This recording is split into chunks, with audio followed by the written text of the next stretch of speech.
Tonight, we discuss a story that is painful, that is real, and far common than you might care to know.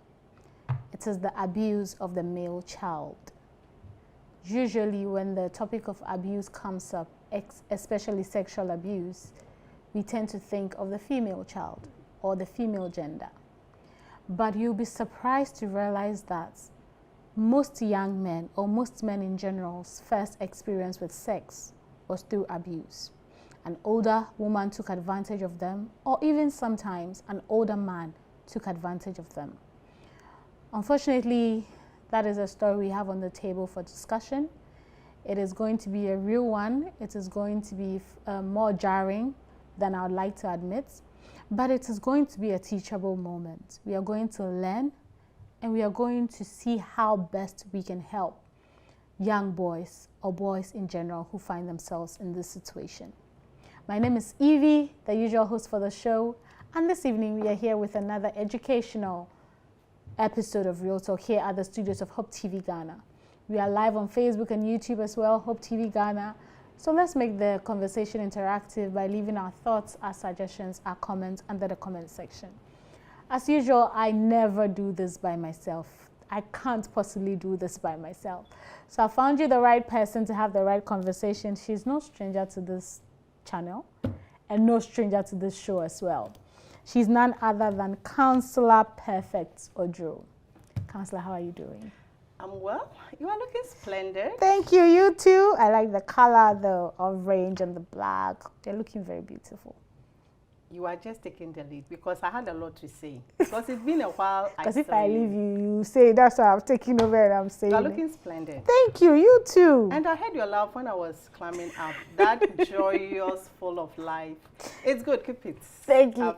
You know, people are not sure my real personality on the screens. So yeah, so when you give out the tits like this, so they know that you know me on a personal level. Yeah. She's lovely as in person, offset and on set. I was like, thank you for coming. But how are the babies? How are my babies? They are fine. They are growing, so now less stress, but we are managing. Yeah. And you also be there. You are coming. I know. It's not easy. Yeah. But it's good to have you. Thank you. I love to be here. Yeah, I am always happy when you're here because you are going to say it as real as can be. You're not going to mince words and, you know, sugarcoat things. You're going to tell us what we need to know. You're going to tell us how we can be better human beings. And so it's always good to have you on a show called Real Talk. And today's story is sad. Yeah. It's sad. So I'm going to go ahead and read it, then we can have the conversation. Okay. So the story is titled The Secret My Mother Never Knew. The Secret My Mother Never Knew. It says, Dear Real Talk, I am a young and for 10 years I have lived with a secret that has shaped every part of my life. When I was just 15, I was sexually abused by a close family friend, a woman my parents trusted completely. My mother was a devoted prayer warrior, always in church, always interceding for others at a prayer camp. My father, a respected businessman, was always traveling.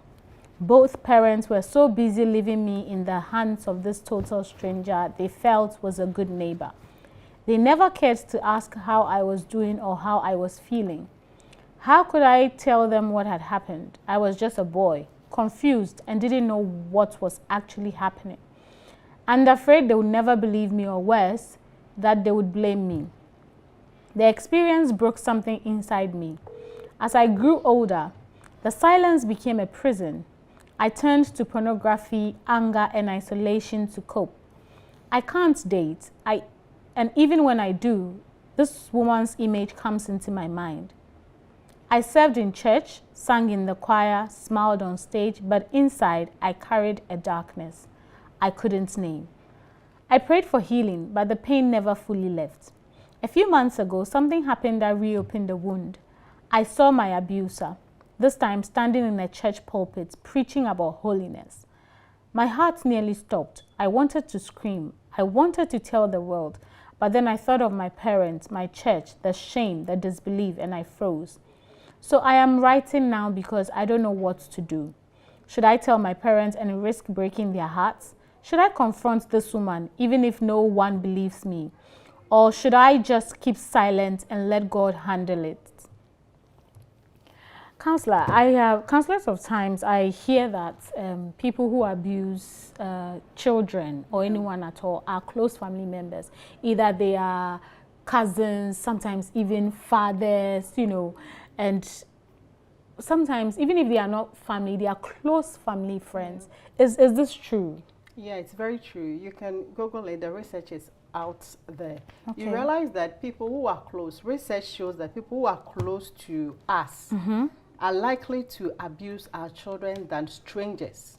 So you need not to fight the stranger who you don't know, but it's the people who are close to you. Yeah. The tree have an adage that abobekawa no if you want to So people close to you, your cousins, the uncles, even fathers, the teacher that comes, extra class teacher who comes, even the teachers in the school. So people who are close to you, they are the ones that are likely to abuse you because you know them and you trust them. And because you trust them, you can leave your child in their care. Yeah. And even sometimes when your children complain or they start hating that uncle, that nephew, that auntie, they don't want to get close, you think they are acting up. They are becoming too much. Yeah. They have attitude. Why are you like this? You start blaming them. Whilst actually you need to have looked deep, ask them questions. And I like this story because it shifts the attention from female abuse being centered on female to male gender also. Yes. Because abuse is not about gender issues. The male also get abused. So not just the little boys, even in marriage, men also get abused. Some are beaten, like, because I have a client who just slapped the husband, the eye, and now one eye is blind. Hey. She said she was just being playful, but it was heavy. Yeah, for he it had to be. Yes, he had tender struck everything. Oh and my now one God. eye is blind. You understand? So it's all forms of abuse. So when we talk about abuse, it's not about the female, it's not about the girl child. The boys also get abused. So it's good that he brought it up and people will be aware that if you have a male child, and with the alphabet people, LGBT, ZZ people, we should be very careful.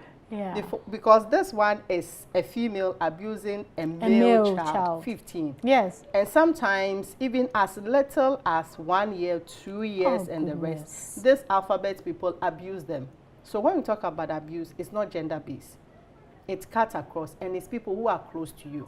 Even if you don't take care, your youth leader, the children ministries leader, pastors in certain positions can abuse these young ones. That is why you realize that as nomination is going on, churches should be critical about people they appoint, they nominate to handle these little ones. Because per the children ministries criteria, you should be somebody who is even having certificate of not you being abused, a police report on you that you don't have anything concerning abuse.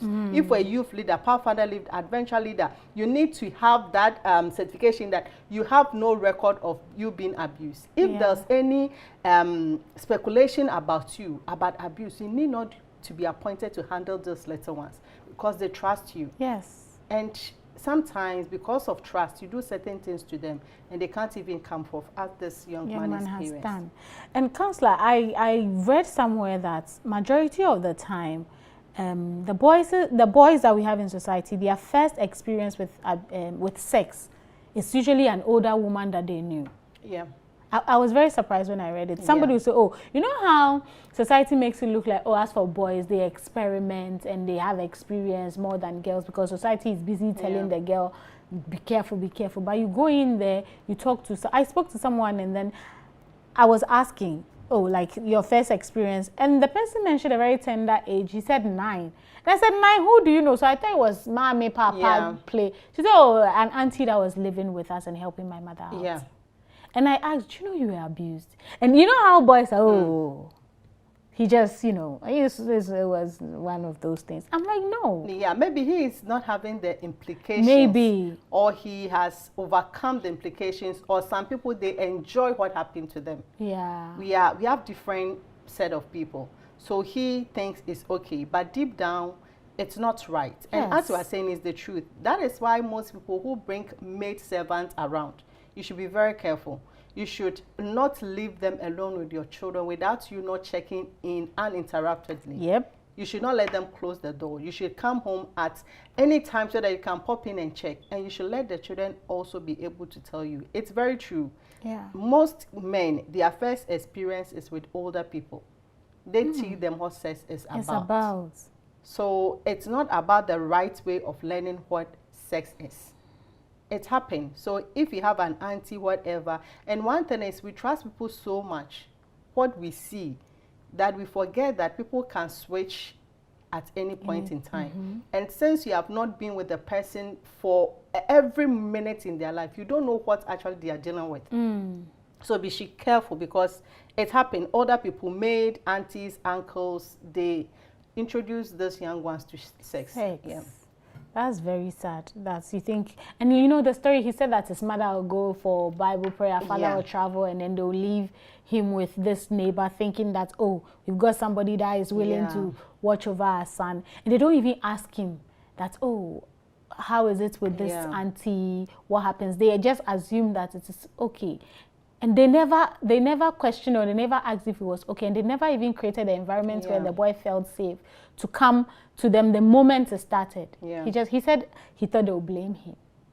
You see, they trusted their auntie so much that they thought the boy is even safer with her more than even them, because they are busy traveling and all that. And this, we are talking about sexual abuse, like maybe there was an intercourse and all that. But some is not just intercourse. Some, these older people touch their genitals. So indecent exposure is all part of the sexual abuse we are talking about. If they expose themselves to you, they are going to bath and they are bathing you alongside. They come back from the bathroom and they are there dressing, bring me my pants, come and rub oil at my back and do that. It seems so innocent. It's all forms of it. If they ask you to suck their breast and whatever, it's all part of it. You are not supposed to do that. It's all part of sexual play. So if they pull your genitals, play with it and all that, make fun about it and all that, it's all part of sexual abuse, not just the intercourse. This one was very deep. She went very far. But all the indecent exposure and all that, it all forms it. And mostly parents think that, as I said earlier on, because this person is a Christian, we are in the same Christian fraternity, the same church and all that. She is reading the Sabbath school, praying, and you see her that religious, holier than thou, the person is clean. But we should know that the house of God is full with sinners. That is where most sinners are. And wherever the word of God is, that is where Satan's agents too are. So the church is a hospital, and we have agents of demonic people there. Demonic people are not in the club. For them, he has already won them. He doesn't care about them. But he's mostly active in church.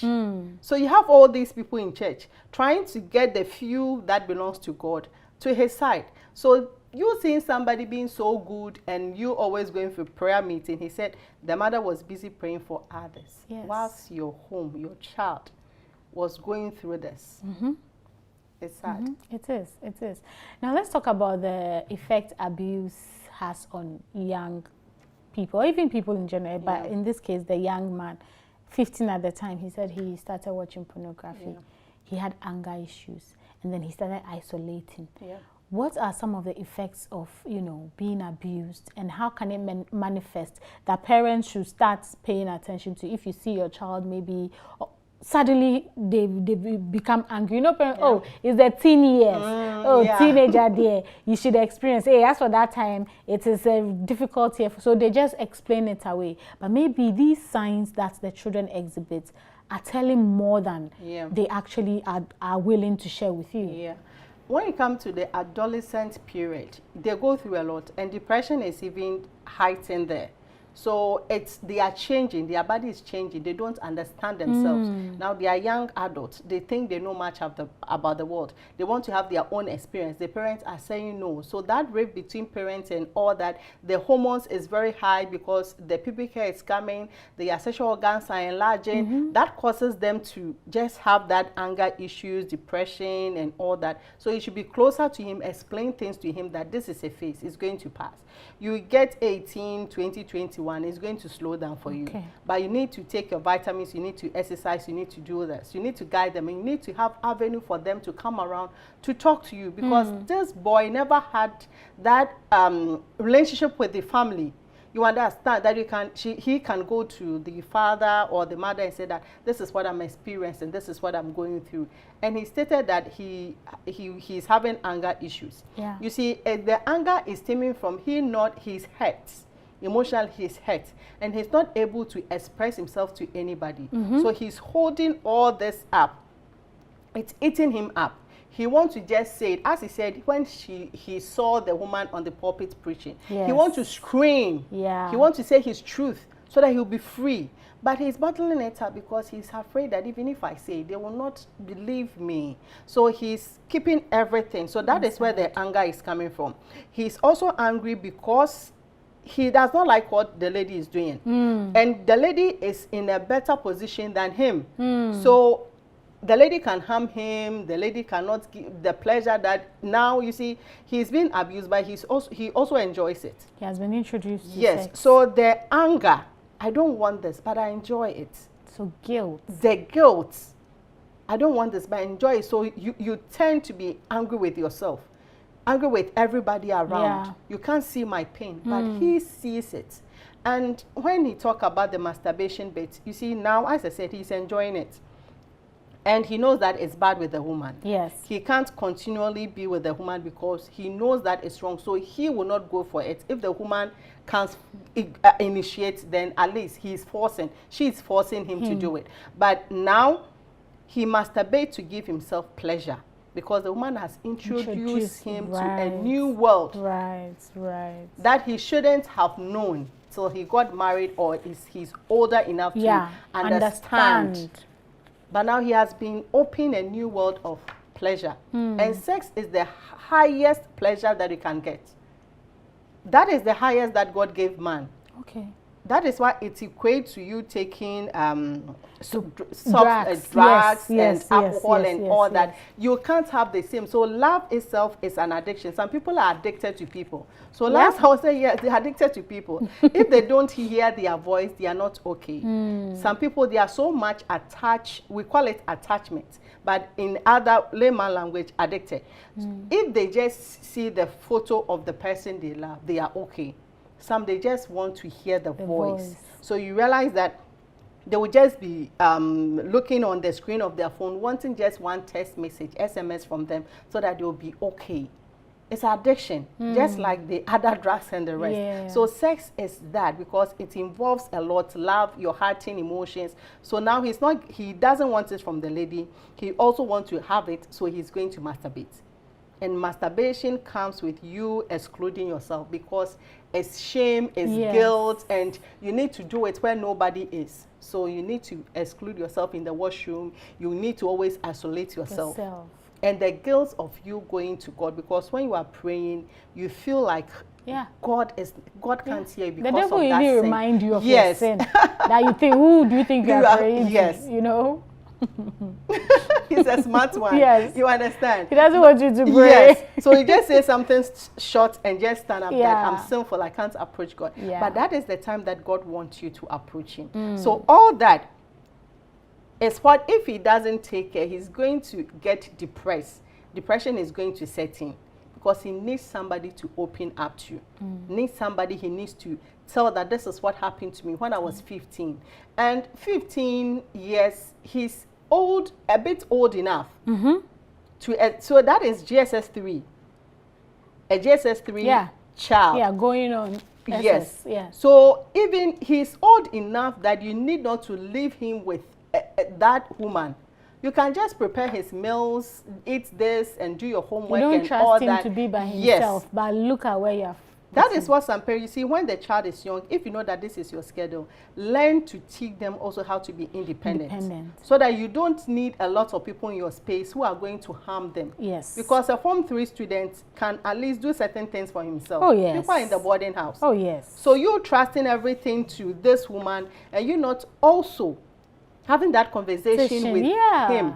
It's bad. And you being the father to, although you are busy, there's a male.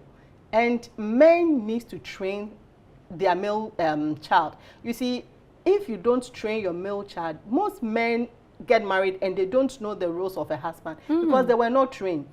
They never saw what their father did in the home. They just saw their father provided money, just go to work and come back. Eat, where is my food? That is all. Are the children doing well, their school fees? Then he pays, that's all. But there's more to being a father, a husband. So the father needs to have modeled that to him, not just chasing money. But he didn't. And now he's 25 years and he's in church. Struggling with something that happened 10 years ago. And even now, he still finds it difficult whether to open up to them because he thinks that they are going to blame him. That's how damaging it is. This is very sad, really. Now, let's talk about the community, the church.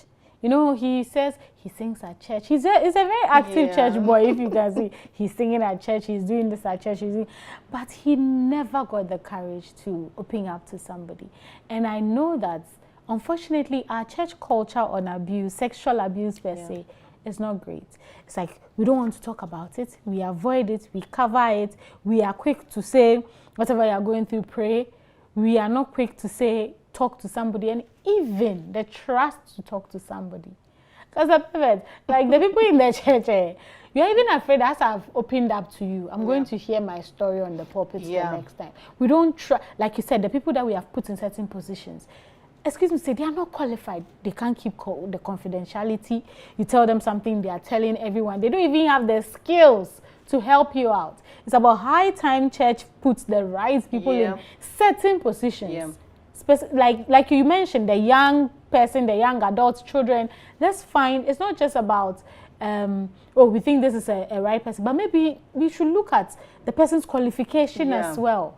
But you can see that even though he's so active in church, he never found anybody he could trust to say, this is what I'm struggling with. What can the church do?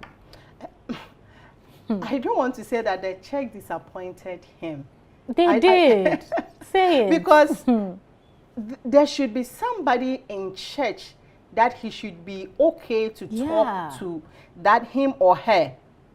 There should be somebody okay for you to talk to. For 10 years, he didn't find anybody. 10 years, to confide in that this is what I'm experiencing. Can you please talk to my parents? Can you please tell this lady to stop? Yes. There should be somebody you can confide in.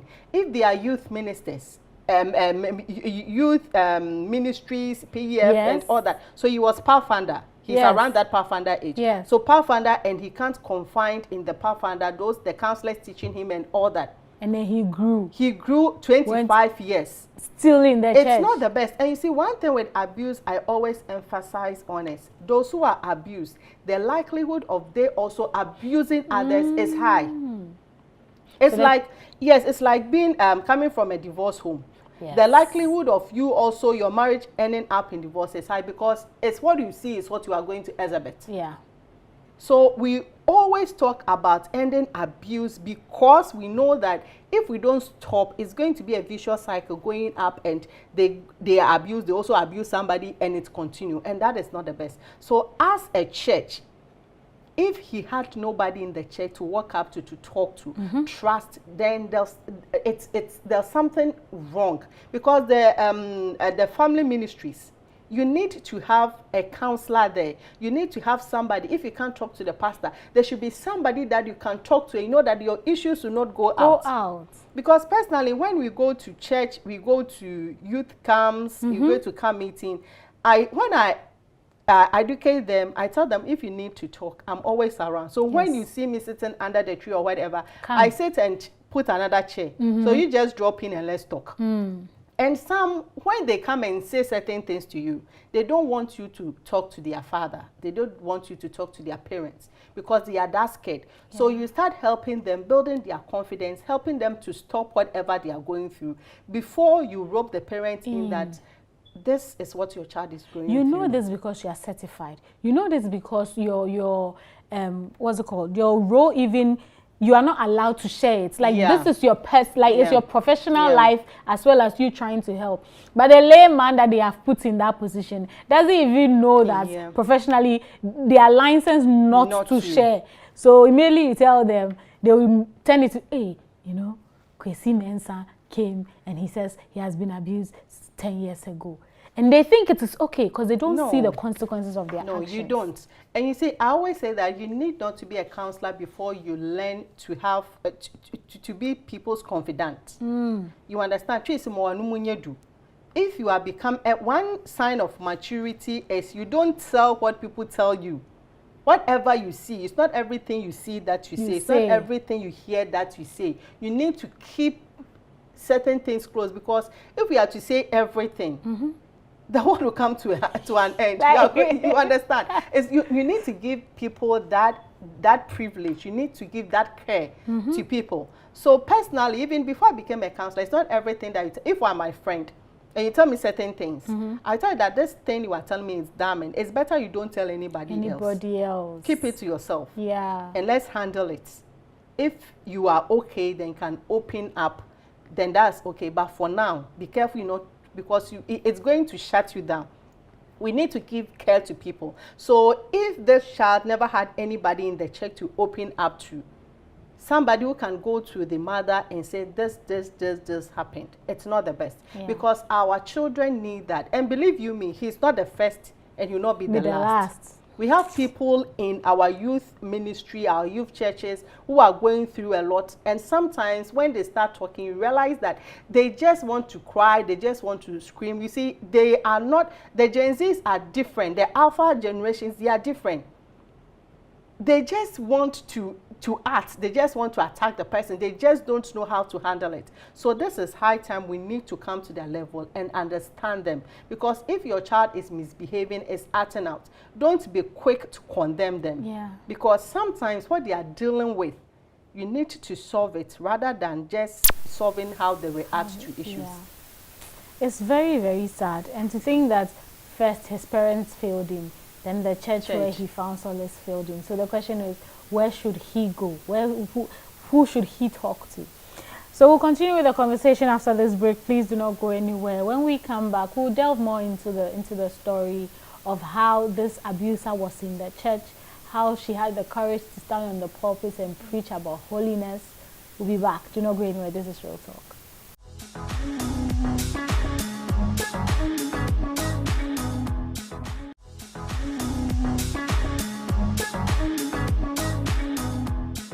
Welcome back from that quick break. We are still in the studios of Hope TV, and I have been doing this or having this very important conversation with Counselor Perfect Oduro.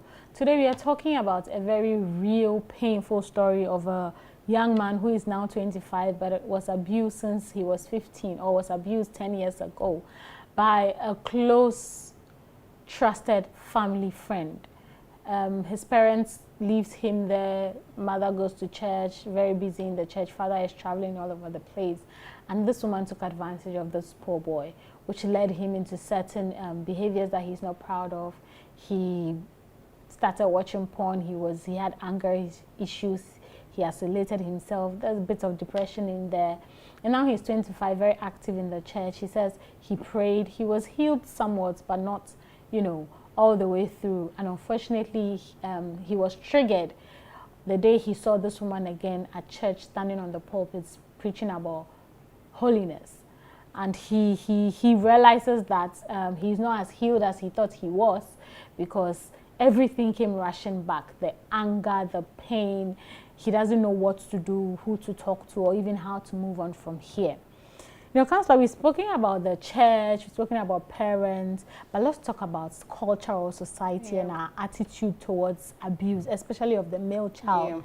If a boy comes to say that, an older woman has that, they'll say, you liked it, you went there to go and do what? Like, we find all excuses to blame the child more so than the adults in the situation.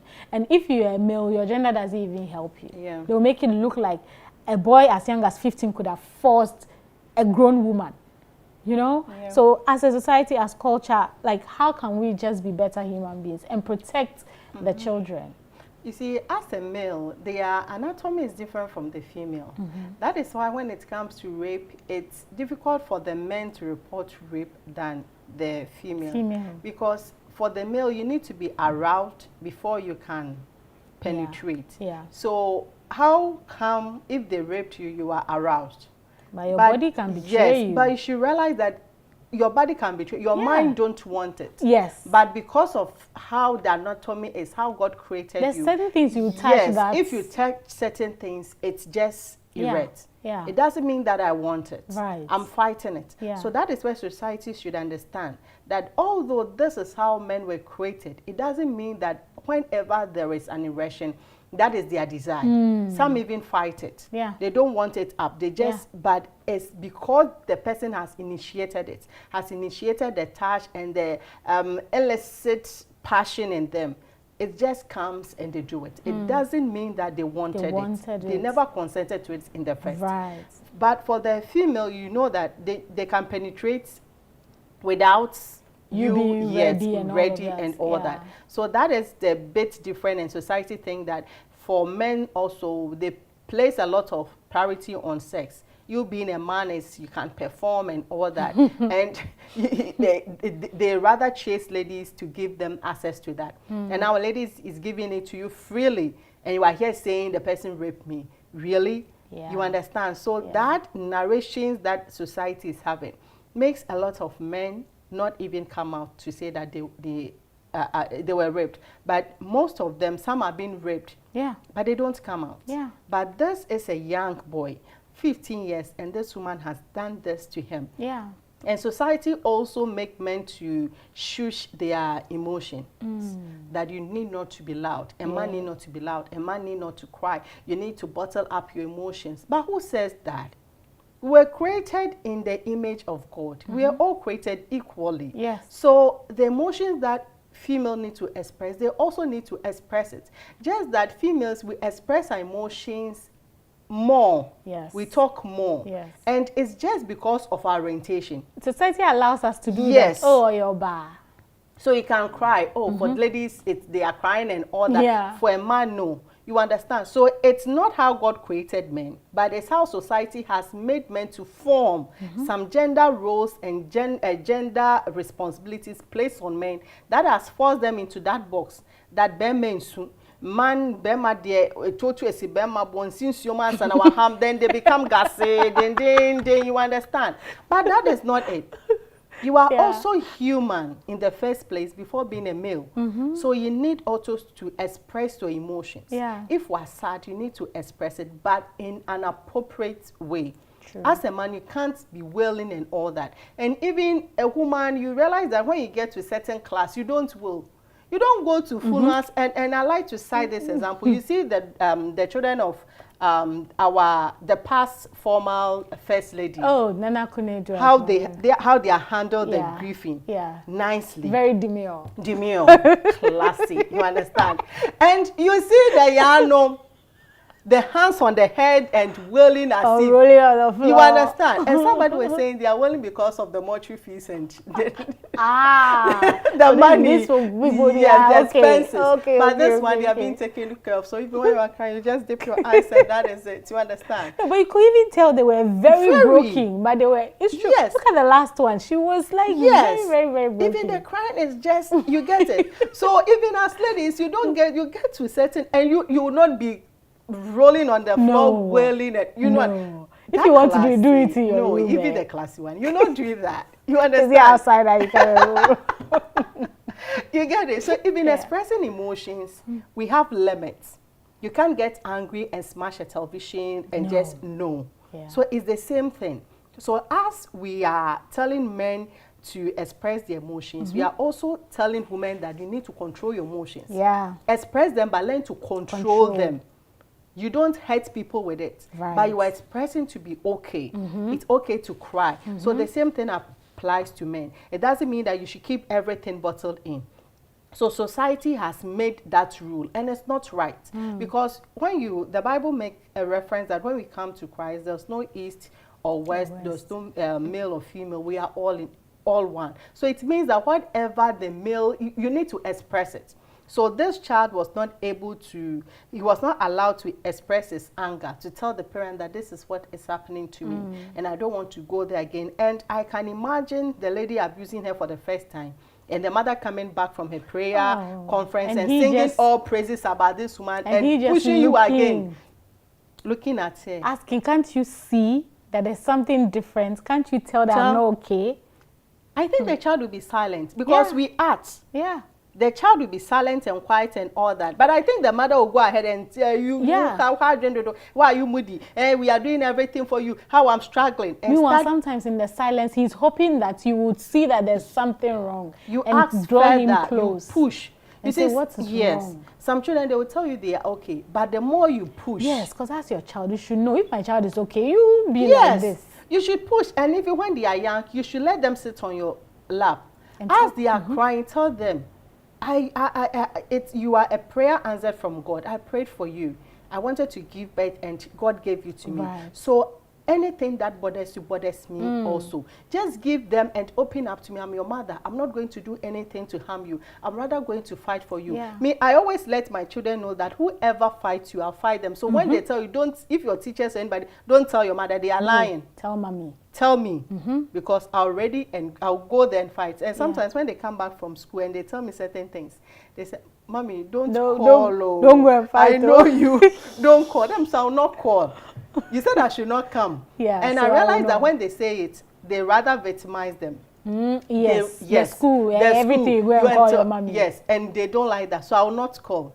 But rather, I will give the number to a colleague to call that they are parents and this is what is happening. Find a way and find a way to solve it. And sometimes the teacher that is doing that, I just buy a fabric or something and give to them so that you love my child. You stop doing those things. So we are parents. So you should create that avenue for them to talk to you. You should be a listening parent. As young as they are, you should listen to them. Or else when they grow, they can't. They will not come. They will not talk to you because there's no rapport. There's no relationship. So you can't just be praying and your child is just going through all this. You are praying for others and your home is getting in shambles. That's not what and you God see that said. Christianity starts from the home. It's not you being the prayer camp and the rest. She should have been in the house. And you see the story saying that the man is a businessman. So he's always traveling. So you being the wife, you should be home. And who says you can't pray for you from your home? I don't understand some people. Every day, pray for me. What is everywhere? Every day, going there. In the name of, I'm a Christian. You understand? Is that what the Bible teaches us? No. And some people just wake up from 12 to 2, 1, and always attend this, and they go to work, they'll be sleeping. But God has given us time to rest. You always want to join some omega, whatever, fat thing and be praying. But it's not that. It's not that. You understand? You need to be right. You know you are praying and you know that you are asking God for a husband. You are busy fornicating. Why are you wasting your time? My friend, sleep. Don't waste God's time. Don't waste God's time. You understand? So you can pray. The woman could have been at home praying for others and cooking, nurturing the child and all the rest. But you chose to be there. And this is also to the husbands. If you realize that you are a busy person, marry the kind of woman who will be home to nurture your child. If a woman and realize that you are also, your occupation makes you busy, marry a man that will be home to nurture your child. That's why I always speak about being ready for children. No? If you know that your lifestyle now will not give you access to train your own children and take care of them, leave them in heaven. Like don't bringing them here, and then you don't have time. You are busy. You are giving them to somebody else, and you are going about. You are not ready. It's fine. It's fine not to have children if you are not ready. It's okay. It's okay, but don't bring the child. Look at how this thing has damaged. 10 years later, he's still facing the damages. It means he has been facing it throughout. Just that when the lady mount the pulpit talking about holiness, meaning it's inside, so it just. And he's even good. If it's some of these children, they could just stand and just say anything and maybe just he walk should out. have, so that the woman will know that. Because I'm sure she's walking around thinking she hasn't done anything. She knows that she has done it. Yes, but she's there pretending. Yes. She knows that the child will not say anything. He's timid. The parents are not in. And you see, one funny thing is people who abuse children, they abuse children that they see their parents don't have time. Of course. Parents, you see, when the hunter goes to the forest to hunt, they mostly chase the animals that are weak, not the strong ones, not the ones that are very fearsome, alone ones. So they identify this that, he's alone and all that, I can pounce on them.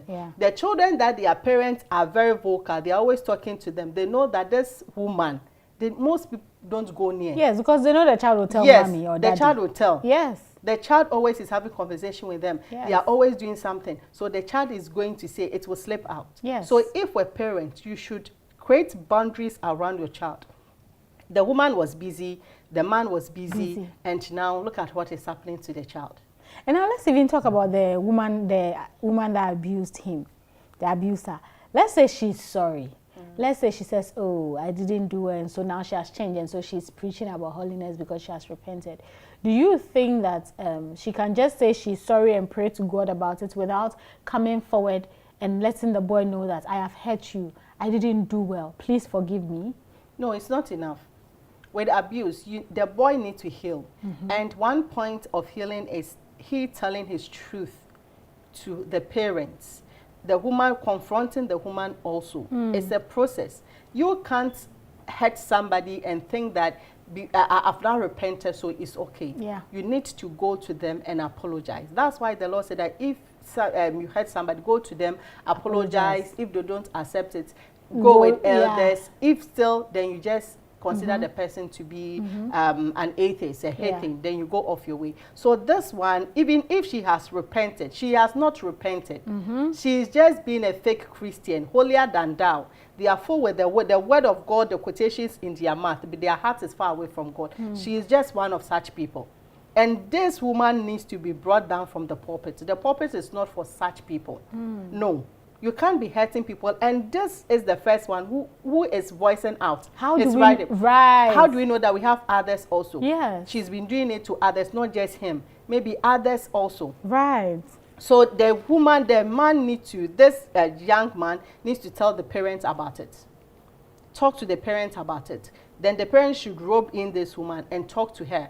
But I would say that with a woman who can mount the pulpit to preach, he needs evidence. Because some people will say that it's not true. It never happened. It's never happened. Even he forced himself on him. He can trace and turn. People can become people sometimes, and you don't just understand. So it's best that he should start maybe having some conversation, WhatsApp conversation, and all that. So there can be an evidence. That's evidence that, yes, oh, I just want to meet you, remember what we did and all that. Just like as if you still wanted a recap. Let her write everything. Screenshot everything, save it, and start telling your parents. And this is what even she said. This is what she said. If there's any voice note, that will be a firm proof that, yes, this is what she did. So she can't turn around. Because somebody who is preaching about holiness knows what she did. She knows, and she'll do everything to cover up so that she will not be ashamed.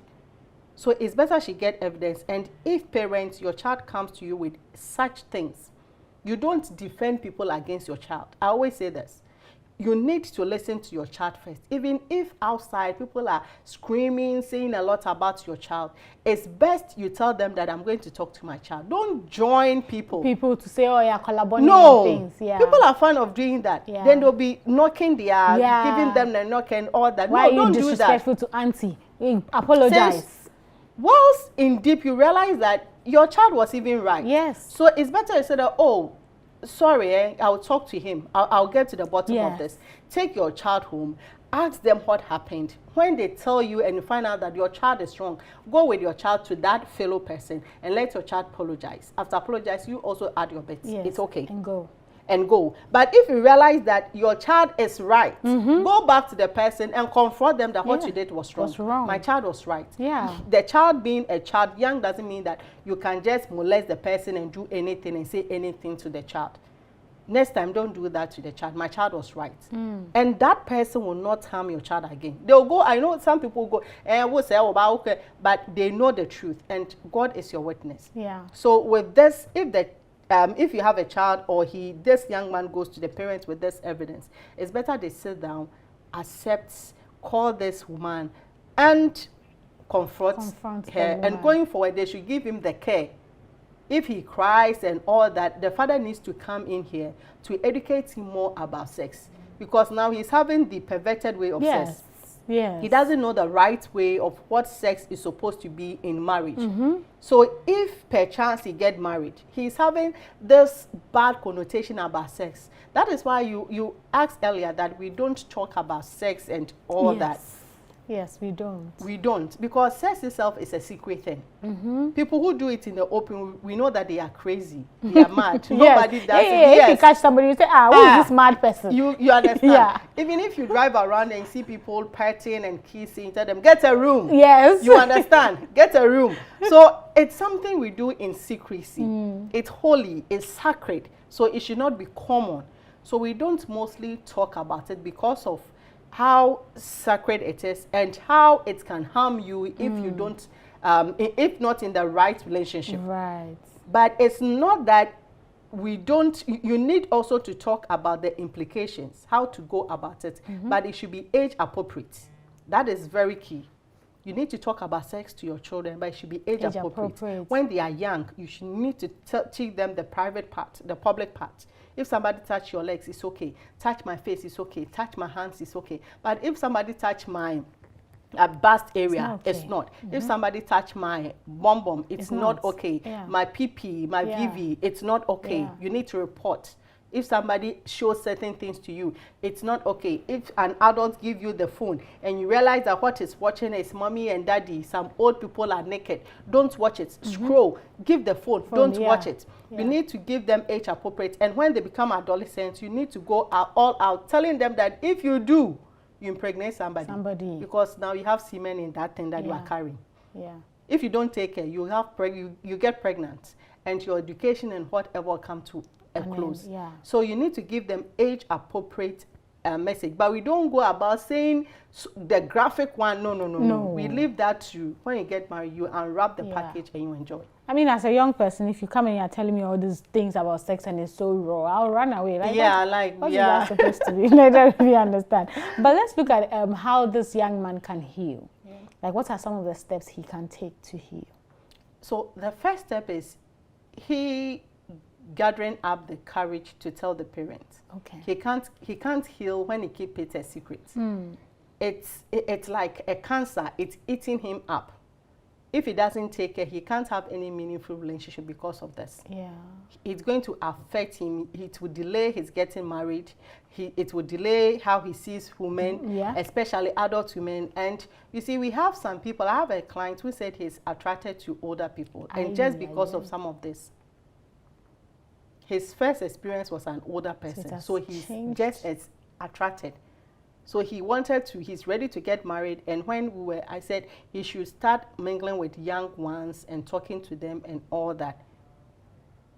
He's also came with a lot of, they are not serious, but still, you can't marry that old person. All the young ones are not serious. All of buy them. This for me, buy this for me. Say, okay, if you date the old people, they have the money, so they'll be spending on you. But now realize that you are the man. You need to provide for them. That is what makes you a man. So my dear, date around, and with time, he has found somebody they are making life, and he has been able to explain to this lady that he has been through this. So he's taking it one day at a time. So she should give him that that grace. Because it's not going to be like he knows everything. He's trying. So certain things she should understand. And they are making it. It's a smooth right now, and we are guiding them that things become best. So with this guy, the first is he opened up to the parents. Tell the mother, tell your mother, let your mother tell your father. If you can't talk to your father, tell your mother, but gather the evidence. Let them confront this lady. Then your healing starts from there. And I bet that if he open up to the mother, the father, they rope in this lady, he's going to have, it's like a big burden is going to be lifted off his shoulder. Then he needs also to start with getting the proper sex education. So he needs therapy so that he can get away with the anger that he's feeling. The masturbation will stop. And he also, if he stops the masturbation, the loneliness will go away, because he says that he sings. He's very active and all that. But on the dark side, this is what he's battling with. I'm sure when he's by himself, maybe that's even why he's so active, because he can't even afford to be by himself. So if he opens up, and since he's very active in church, it will help him not to masturbate, not to dwell on the past. And with good therapy and all that, he's going to come out of it. And sometimes I always say that with this person like this, he can be a voice to those people. We have a lot of channels. We can create a channel. If we're bold enough, you talk about such things so that people can confide in you. And since you have been there, it's easy for you to guide them. You see, in our setup, we don't have that much. But when you go to the European countries, those alcoholics, when they overcome it, they have a circle, they have a support group. Yes, the AA circle. Yes, you gather, they talk about it. Those who have divorced and going through, they gather and talk about it. So it helps you because they have lived through it. They'll give you guidance and they are there to coach you through. So it can even help him to give a meaning to life, coaching others and helping others to come out of what he went through. Now I want you to speak to the woman that has caused all of this, and any abuser out there. Any message that you can give them, maybe it will make them change their ways. Maybe they will learn something. But I want you to speak to this woman and how she can be better, how she can do better. How people out there who are taking advantage of young boys, young girls, we'll just put a stop to it. The stories are too many. I know we won't get like the perfect world, but it's becoming too many. Yeah. And I think this discussion came around the time that video circulating, a man beating the wife to pulp just because outside stripped her naked, putting ginger, pepper in. What sort of it's so inhumane. Who does he think he is to pick somebody's child and decide that he is going to, even your own child, you don't have a right to do that. That is, when I saw it, I was like, hey. And to think that the woman said she keeps reporting him to the police and they don't do anything about it. That's what we just discussed. That society thinks that, oh, if you are a female and your husband, like a wife and your husband beats you, it's normal. It's not, it happens in marriage. So go and go. They'll even laugh at it. Go. Yeah. With me out there, don't know how drained they do, as well they not here. And this is not something you need to laugh about. No. It can lead to death. It can lead to you be. I saw the bruises on the woman, the sizes of the bruise. Like, I was just. Losing a limb, the eye, the ear. It's not funny. Abuse is not funny. That is why the women ministry is having the End It Now abuse and all that. So, my dear, if you are an abuser, mostly you don't accept that you are an abuser. Most people don't accept it. They think that, oh, the person deserves it. Nobody deserves that. God has not given that authority to you to abuse a fellow human. No. The Bible says that love your neighbor as yourself. So if you love yourself so much that you will not lash yourself, you will not want somebody to abuse you, to sexually abuse you without your consent, you need not to do that to a different person. You can't call yourself a Christian and be abusing others. Then you are not part of Christianity fraternity. You are just acting up. You are just part of the demons and the devils. You are just in a wolf in sheep clothing among us, and that is not the best. If you want to be safe, you need to do the right thing. If you're a man and you abuse your wife, you kick your wife, you beat your wife, know that your wife is not your child for you to discipline. Even your child, we have limits. Right. You understand? You can't discipline your wife. You can't. No, your wife is your partner. You can't do that. I know it's going on in some homes. It's not right. And to this woman who can mount the pulpit to preach about holiness, and you are not holy, you are unclean, my dear, it's high time you change. You are causing an innocent soul to bleed, to cry. And the Lord is closer to people who call out on him out of brokenheartedness. It's not right. And especially when it comes to sexual abuse. Yeah. It's something that you can't, you see, a lot of people have issues talking about it because they feel guilty themselves. The victims feel guilty whilst they need not to be guilty. And one thing is, if you have ever been abused before, it's not because of what you did. Even if you expose yourself, it shouldn't give that person the right to abuse you. It's not right because, no. If we're a victim, we're a victim. Don't think that is because of what you did. You expose yourself. You get too close. No. you need to be taken care of.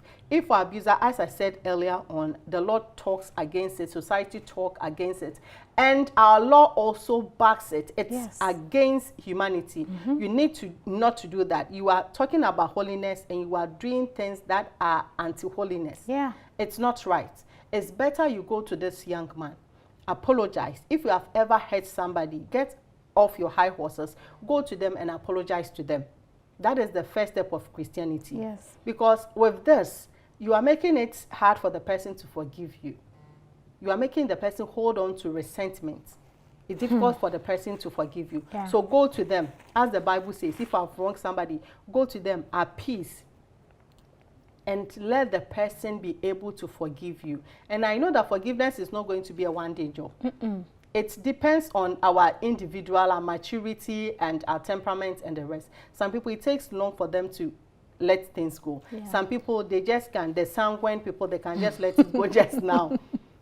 But grace must be given to such people. Yeah. And if you are listening to me, somebody has abused you, please go through the necessary procedure to get healing and try to forgive the person. Because if you don't forgive the person, it's like you are drinking poison and expecting the person to die. They will not die.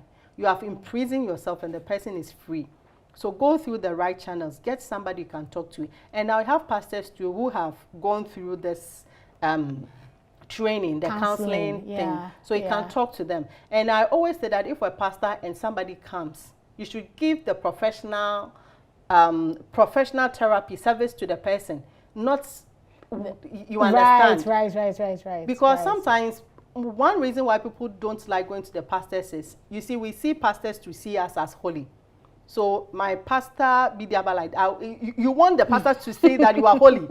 You are okay. Yeah. You understand? Yeah. But when I go and tell you certain things deep, like, hey, Pastor Krabe say me you understand? But they are there to listen to you. And we have some of them who are very good. They can discuss with you and nobody will hear it. They will not use it for sermon. So identify them and talk to them. And I always say that the churches, as we always bullet the tithe and the number to pay Momo and the rest, put those numbers also there. That if you want to talk to somebody, talk to this person, call them. They are going to help you out. Because we need to take care of our physical wellness too. It's not just about the spiritual, because we are going to heaven with our bodies. We are going there because we need to pass through this earth before we access the spiritual realm of being heaven. And if we can't live happy on earth, then we can't access it. So we need also to take care of all these things. The churches should do well to have programs that will help these young ones, because I believe that if they have been having programs concerning abuse and all that, I think you could have asked certain prompting questions that will let somebody in there who is a professional know that this boy and then reach or the out mother to will him. be when they go out, why did you ask that question? There could be a follow-up and you could get the healing that he needed. So the churches should also have programs that cater for all these forms of things, because a lot of people are going through a lot. Thank you so much. I absolutely agree, and I think you have handled the topic brilliantly as usual. So thank you so much for coming. I have learned something, and I hope that the people at home too, you guys, you've learned something. And to the young man who sent a story, first of all, I'm just so proud of you that you got the courage to write in. And to anybody facing this, Counselor Perfect is here. If you need to get to her, reach out to us, Hope TV. Our numbers are on our social media platforms. We can get you through to her. She's a professional. She will handle your case very confidently. Nobody will know anything about it. And then you'll be able to find healing from there. And to those that are taking advantage of other people, I don't know why you would do something to somebody that you would not want to be done to you.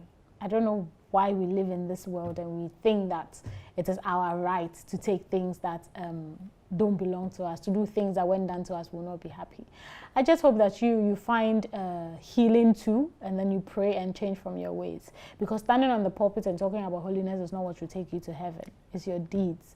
And God is watching. You think on the pulpit nobody sees, but he saw what you did in that room with that boy. And Like they said, if they are going to display our shortfalls on screens, some of us will hide under tables because you know that what you're doing is not great.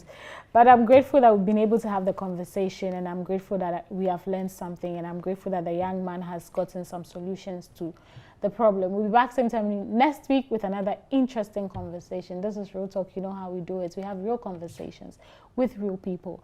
But until then, continue to enjoy the rest of the contents on Hope TV Ghana. Until we come back, have yourselves a lovely evening.